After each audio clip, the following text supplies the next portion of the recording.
Namibia lies in southwest Africa. The Namib Desert stretches for almost 2,000 kilometers along the coast. To the north, the desert is crisscrossed by several dry river valleys. One of them is the Huanib Valley. It runs through the desert for several hundred kilometers and ends in the sea.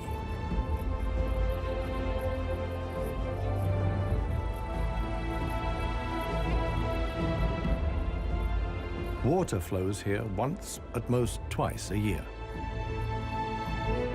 Only deep-rooted plants like anna trees can survive here. Only here, within the valley, can mammals exist in the long term. It is the home of the desert elephants.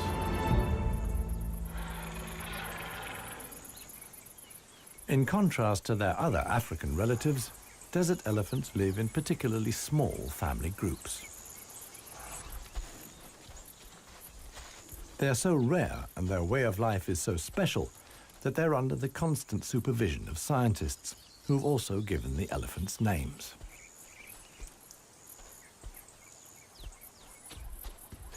The head of this family is alpha cow Clarissa. The animals don't leave her side for a moment. Only Clarissa knows how to survive in this extreme environment. The shoots of the anna tree are now ripe.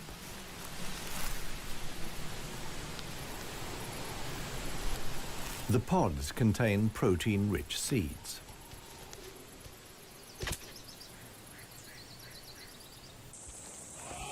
Clarissa has known every one of these trees since her childhood.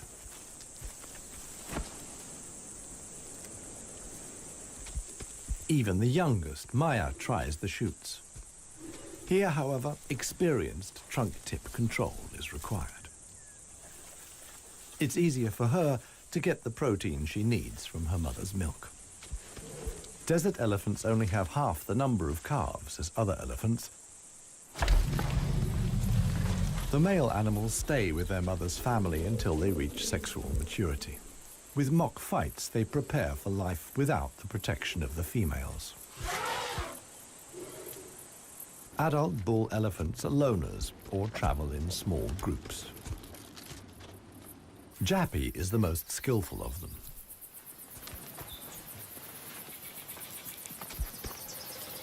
His younger brother watches enviously as Jappy brings down apparently unreachable branches from the tree.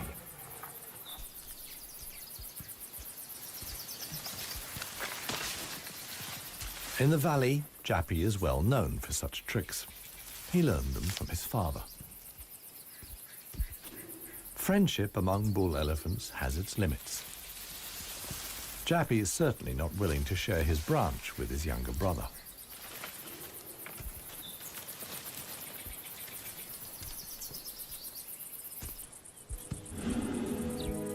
Their father, One Tusk, is now nearly 60 years old. His trademark is the missing right tusk, lost long ago in a hierarchical battle. For years, he was the undisputed king of the Huanib. Now he lives in seclusion. One Tusk's legs are weak. He can no longer keep up. The aging bull is already being watched by a male jackal, which lives in the Huanib Valley with its partner. Jackals mostly hunt smaller animals, but they wouldn't turn their noses up at a dead elephant.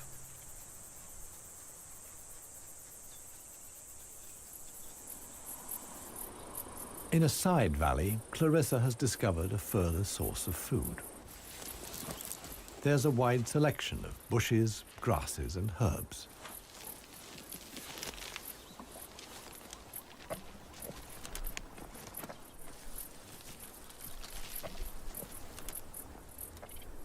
The elephants' climbing skills far surpass those of their savanna-dwelling relatives. This too is a form of adaptation to their special habitat.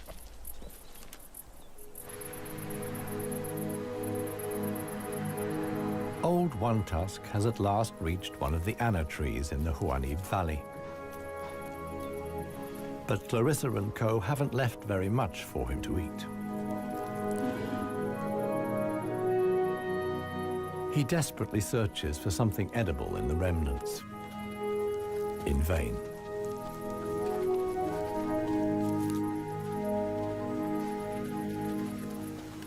For the inhabitants of the Namib, survival is hard. They're used to going for long periods without water.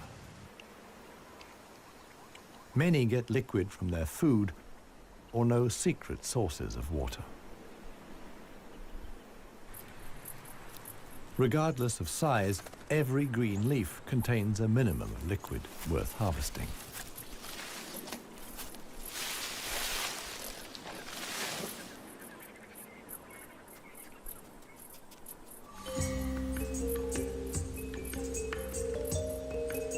Outside the dry river valleys, there is scarcely any vegetation.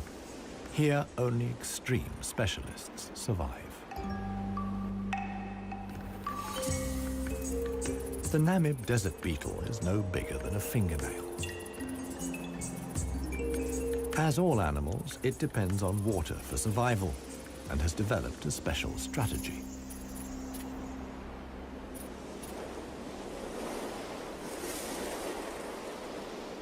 Even the tiniest traces of dampness in the air condense on its carapace.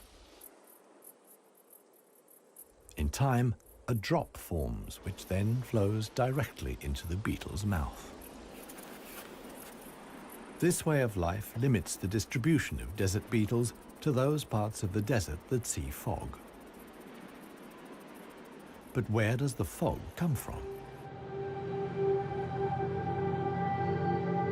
The Namib is one of the few deserts in the world that stretch to the sea. The cold Benguela current from the Antarctic cools the seawater to a temperature of 12 degrees Celsius. When the water reaches land, it evaporates in the warm desert air. Around 200 days a year, the desert is wreathed in mist, which sometimes extends hundreds of kilometers inland into the dry river valleys.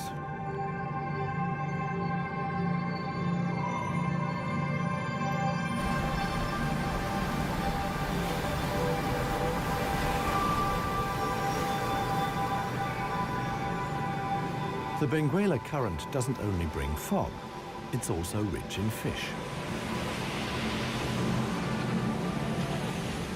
The animals that benefit most are the brown fur seals.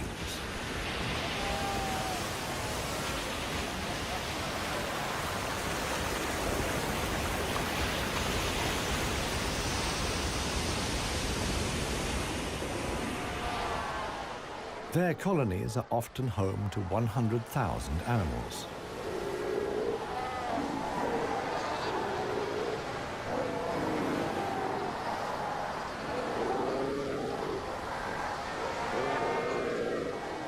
Right now, there's good reason for so many seals to congregate here.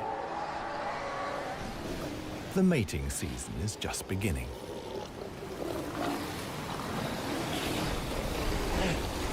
Everywhere, bulls are fighting for the right to mate.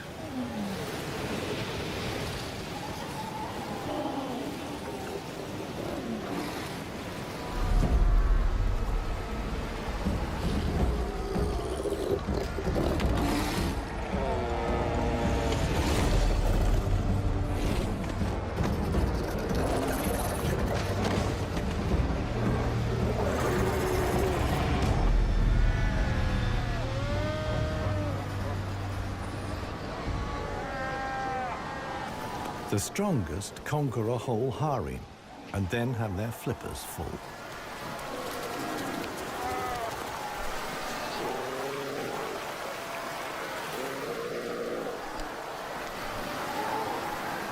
After mating, the males disappear into the sea. They're not involved in bringing up the young. The fog sometimes penetrates as far as the Huanib Valley.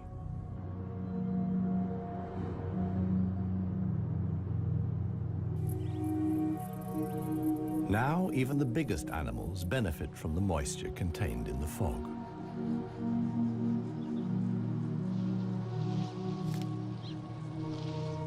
Jappy and his brother can take on a lot of liquid from the drops of dew on the plants they eat. This allows the elephants to go without water for up to 4 days at a time. The pair are still on the move together. This will soon change.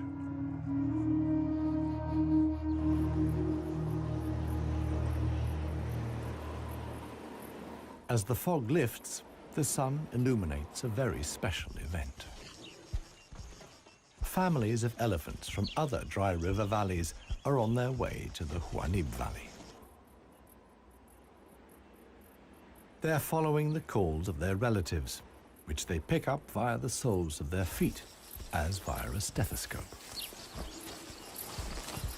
More and more elephants join Clarissa's family.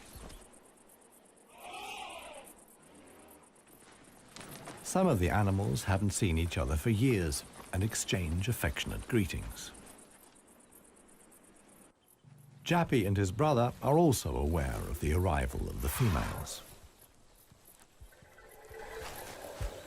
When it comes to attracting a cow, in a flash, companions become rivals.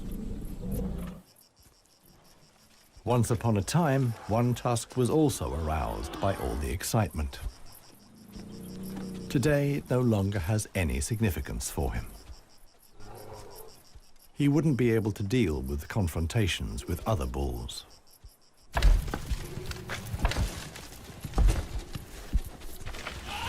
His sons and grandsons, on the other hand, are very excited. For them, it's important to make the most of the female's willingness to mate and prevent others from taking advantage. In the end, however, Jappy only manages to achieve his goal by means of a trick. He abducts the alpha cow, Clarissa.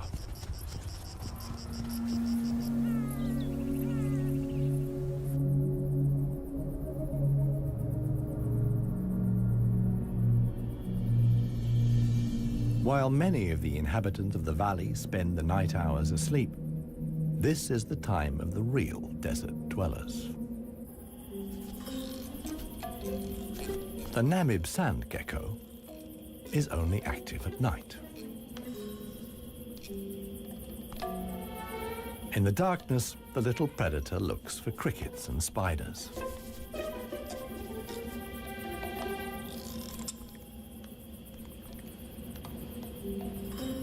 Like a frog's, its toes are webbed. This enables the lizard to seemingly fly across the dunes without sinking into the sand.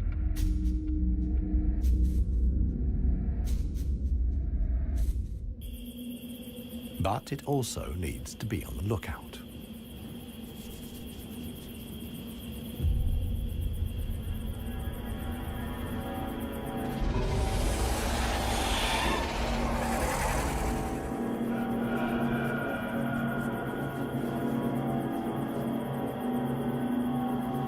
A sidewinding adder. Similar to desert elephants, beetles, and geckos, the snake has a hard life in the Namib.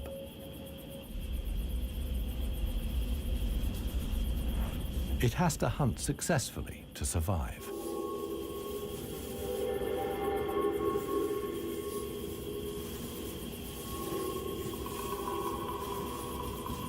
Once it finds a good spot for an ambush, it goes to ground.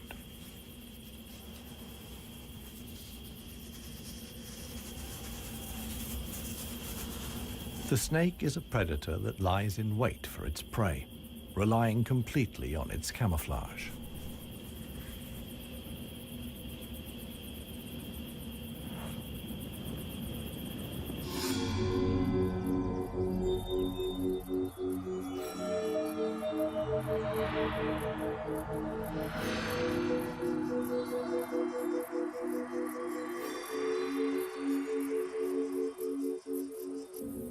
For the sensitive gecko, it's time to go. In the sun, it would quickly dehydrate. Here, too, webbed feet come in handy. The lizard uses its legs as scoops to quickly dig out astonishing underground passages. It can make tunnels 1 meter long into the ground.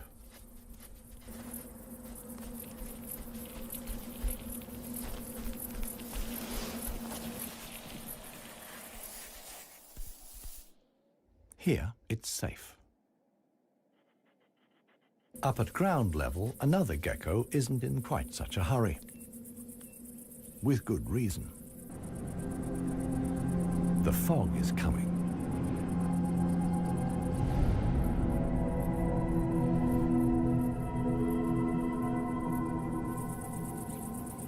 The lizard's large, mirror-like eye surfaces allow the fog to condense here. At last, water.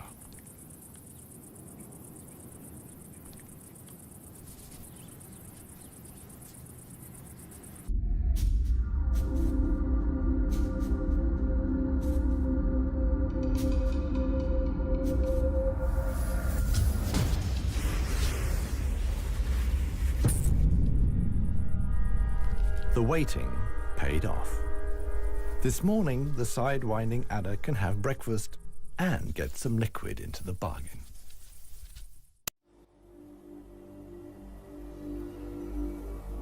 The Namibian winter is coming to an end, and with it, the mild climate brought by the fog. Relentless heat descends on the Huanib Valley. 40 degrees Celsius in the shade.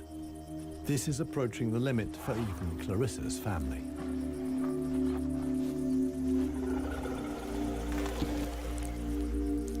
Elephants don't sweat, and so protect themselves against overheating by fanning their ears. But it seems too hot, even for that. The heat is hard to bear for all the animals, but for the youngest, the sun can be lethal.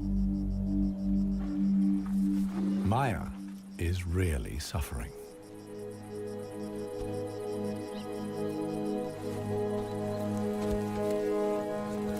One tusk mobilizes all his efforts for one last attempt at an anna tree. But he no longer has the strength.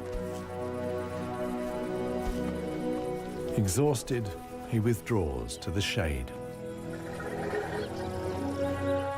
During his long life, his legs have carried him more than 400,000 kilometers. As with most bull elephants, the last few steps he will take alone. Despite the heat, Clarissa can't afford to take a break. She urges her family to move on. Desert elephants have to spend up to 20 hours a day eating 200 kilos of plant material.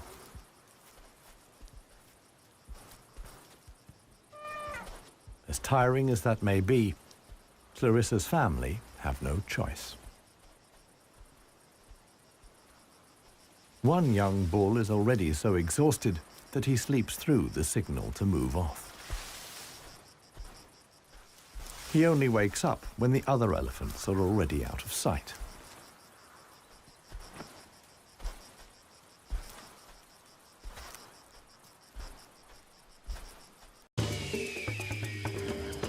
This show was created for you and your family to watch together. Welcome to Nat Geo Wild. It finally dawns on him that he really is all alone. Clarissa and the rest of the family have noticed his absence.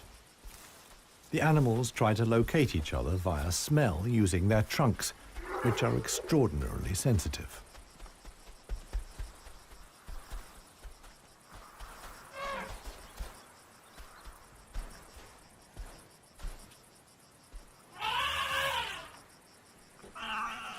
In the end, it's Maya who gives the decisive call. Now the straggler knows which way to go.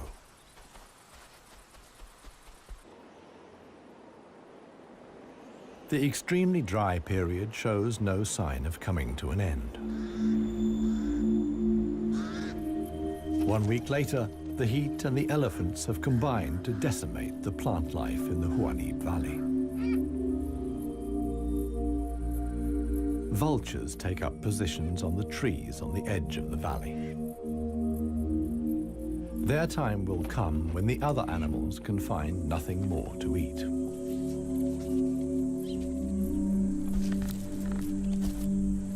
For Clarissa's family, a dead tree now becomes the sole source of food. In the desert, a tree of this size takes years to break down.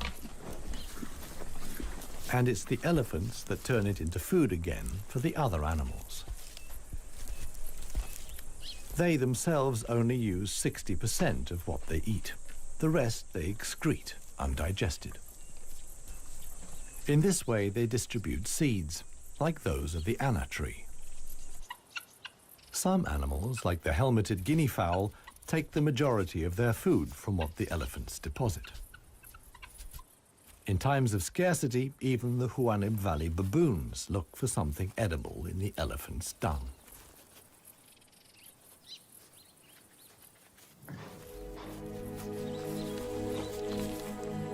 Old One Tusk has one more go at the wood.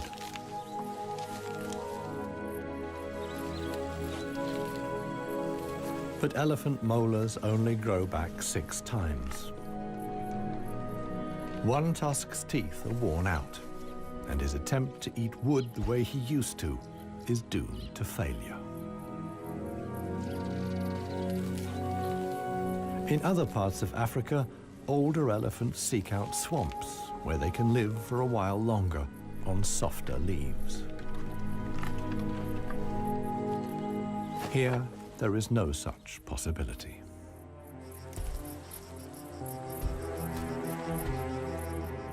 For Clarissa, too, the situation is becoming threatening. She and her family must leave the valley and seek food and water elsewhere. Other families join the trek. Only Clarissa's knowledge of hidden water sources can save them now.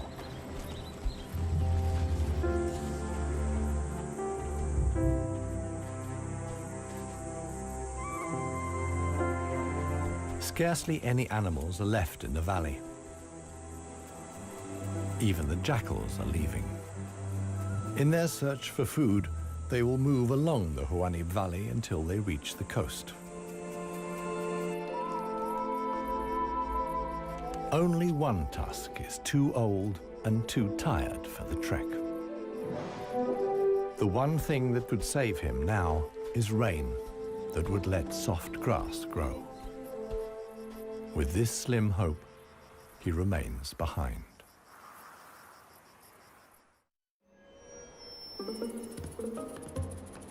The Namib desert beetle is also looking for something to eat. In contrast to most of the desert dwellers, it is not seeking fresh young shoots. The beetle is on the lookout for plant residues. The unceasing wind is a help. It sweeps fragments of plant life together in valleys and hollows between the dunes. Mostly it's just a few bits of leaf. But sometimes it collects and becomes something like a herbal rubbish dump. Although the plants are completely dried out, they still contain important nutrients.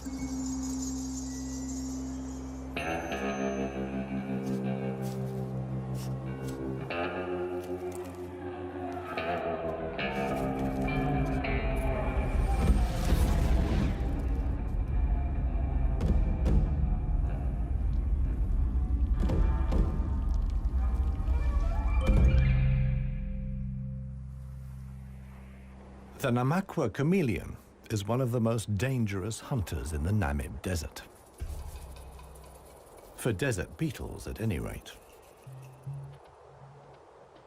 But the beetles don't usually make it quite so easy.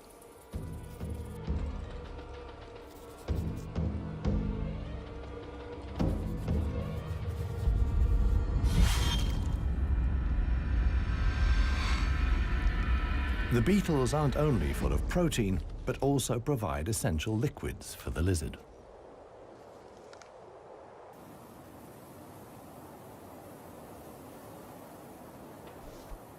Namaqua chameleons are the biggest reptiles the Namib can support.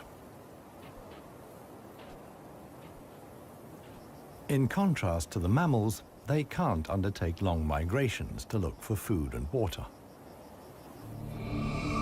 Similar to the Huanib, a river once flowed here. Along its banks, animals like chameleons penetrated deep into the desert. Hundreds of years ago, the dunes slowly invaded the riverbed and cut off the water supply. This process was so slow, however, that the animals had time to adapt to the new conditions.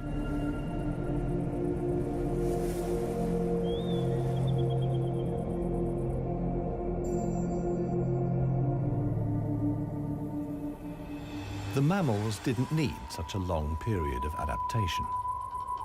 Their ability to migrate over long distances enabled them to conquer the desert much more quickly. The pair of jackals will soon reach the coast.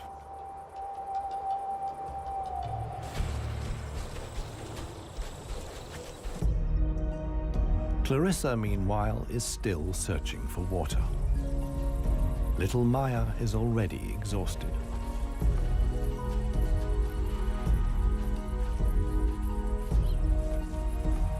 The group has to keep stopping. The animals are reaching the limits of their strength. Clarissa can produce less and less milk for her daughter. Suddenly, a commotion as Maya sinks to her knees. But Clarissa urges her offspring onwards. It is their only chance.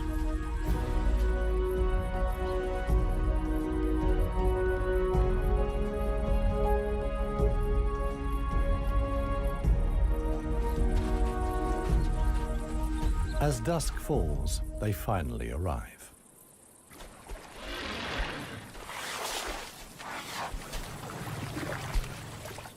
Thanks to Clarissa's knowledge, there's something to drink at last. Adult elephants can get by on 100 liters of water a day.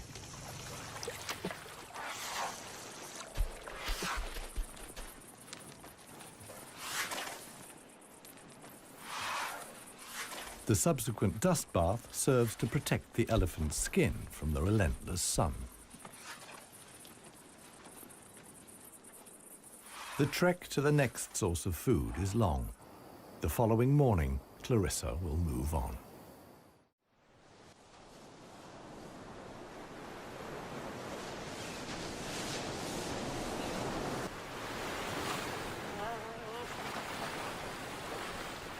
The jackals have finally reached the sea and move southwards along the coast.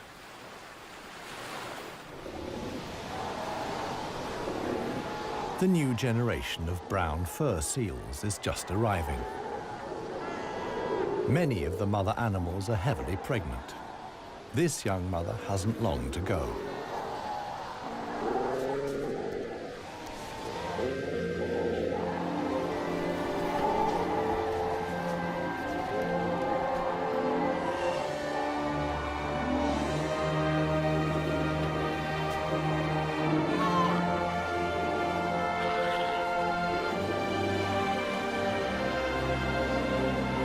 The mother at once welcomes her offspring into the world. Each voice and scent is as unique as a fingerprint. The ritual creates an unbreakable bond between mother and pup.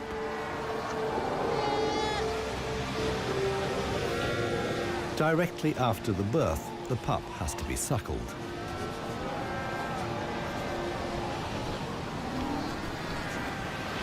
The newborn is a little clumsy.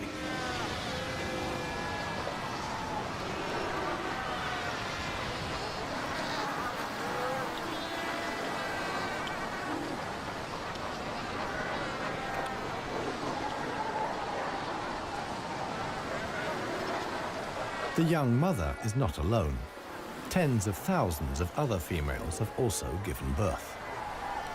Space is at a premium in the colony, a risky situation for the babies.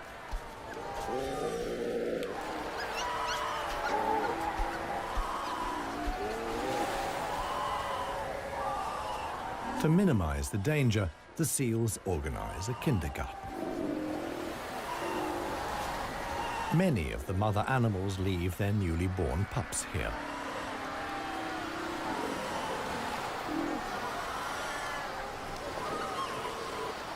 The nursery not only offers the young pups protection, but also makes it easier to find them later.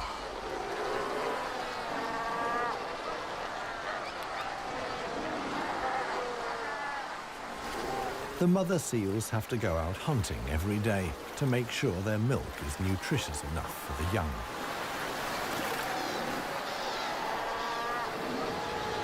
But when choosing the location of the kindergarten, they forgot about the tide.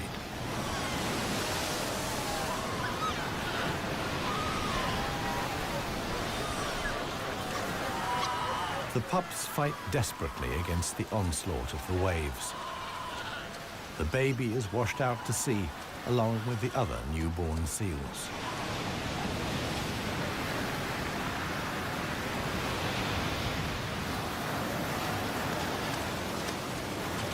Seal pups can swim, but they don't have the protective layer of fat of adult animals. The pup fights for survival. Another is slowly but surely losing the battle. Within a few minutes, the pups are so exhausted that they can no longer keep their heads above water and drown.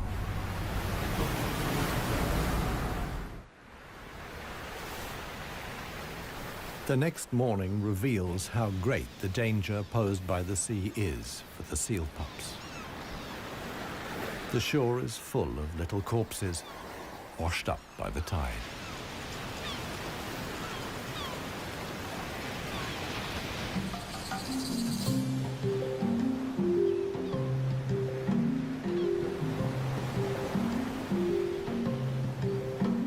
The jackals from the Huanib. The pair have traveled hundreds of kilometers from the arid valley.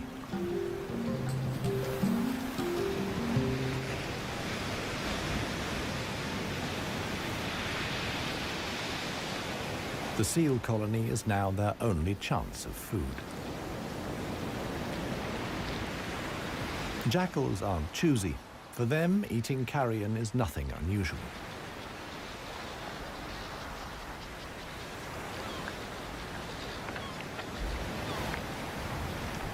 They'll be spending the coming weeks at the seal colony. Only when the pups are old enough to swim enduringly, and thus the supply of food runs out, will the jackals return to the Huanib Valley.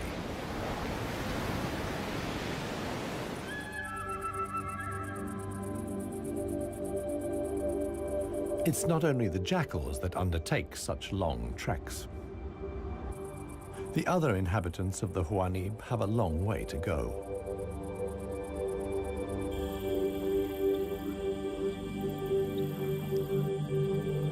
An oasis hidden deep in the desert. Oasis.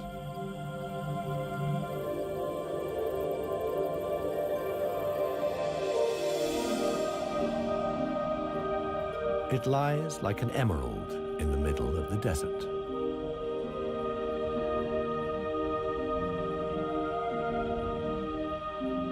A thin band of loose vegetation lines the watering hole.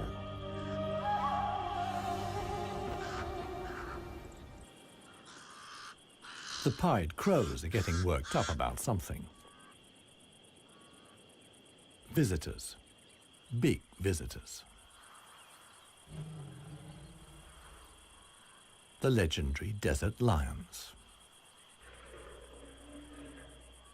Desert lions are so unbelievably rare that scientists have fitted them with transmitter collars so that the big cats can be monitored and protected.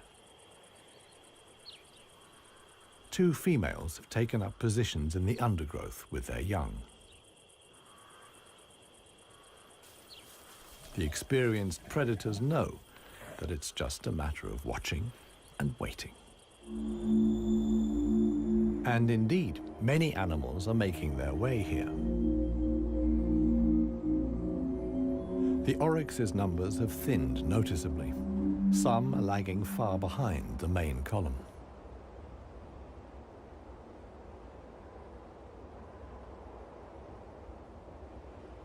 After more than 10 days' trek, the first animals finally reach the source. Cautiously, they approach the steep bank. They're in danger of sinking into the soft ground.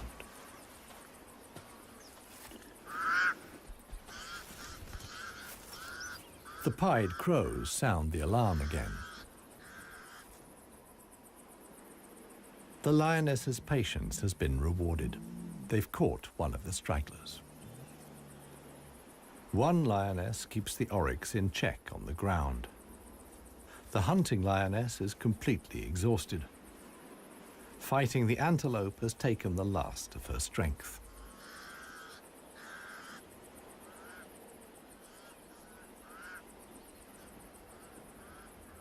She drags herself back to the bushes to get her cubs.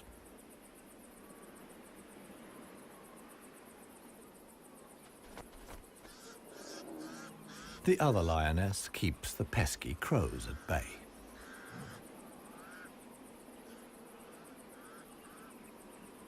Luckily for the huntress, the cubs quickly grasp the situation.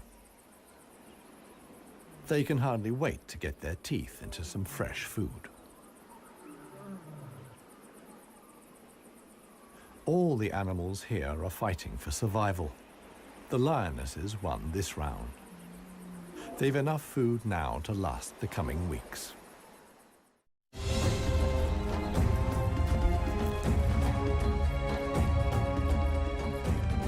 Clarissa and her family have finally reached the neighboring Dry River Valley.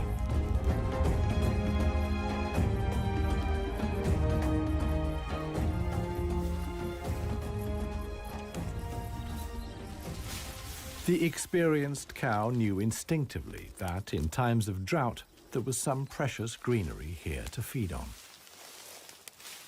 The exhausted animals can at last fill their stomachs again.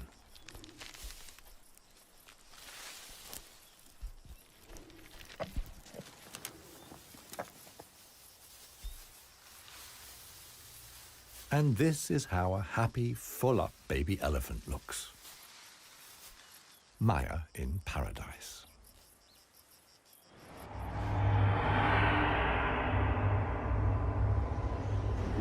A strong wind blows in from the coast, and sandstorms form in the hinterland.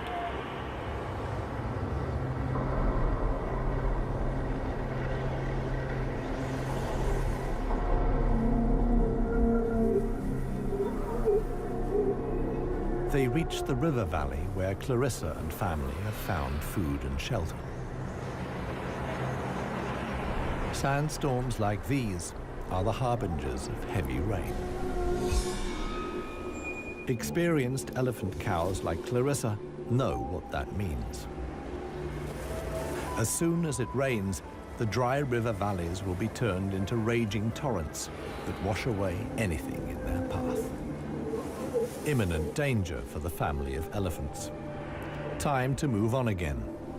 Now the safest place to be is outside the valleys. How right Clarissa was can be seen the following day. Water in the Dry River Valley. Only every 10 years or so is the rain strong enough for the flood wave to reach the sea.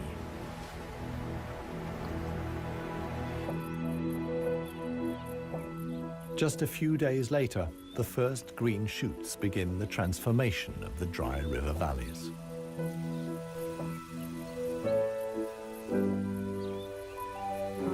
The Huanib Valley, too, is bursting with new life as the first exiles return.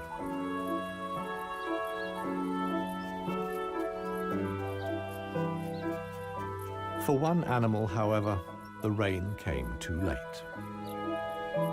Old One Tusk succumbed to hunger before the first drops fell. The jackals find his body on the edge of the valley.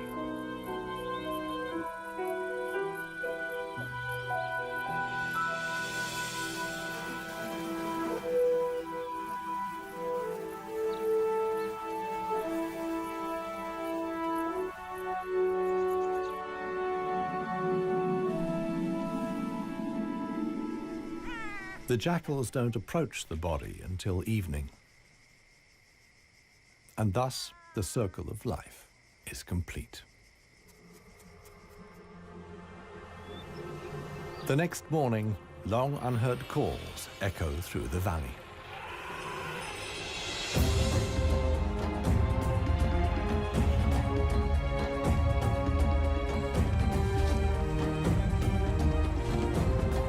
Clarissa is back. Her family survived the floods unscathed. Maya, too, is thriving. At last, the newly greened Huanib Valley comes into view.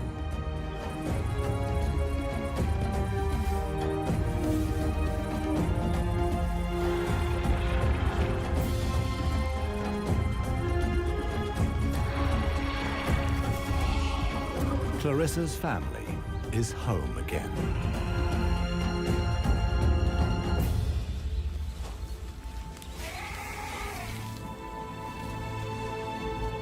Jappy will pass on the genes of his father, One Tusk, and with them, his strength and intelligence. Clarissa is pregnant with his baby.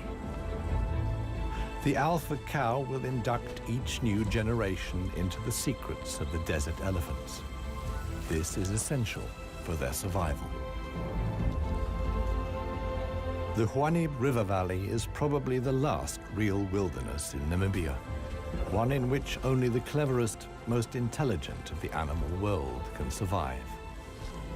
A life of extremes in the home of the desert elephants.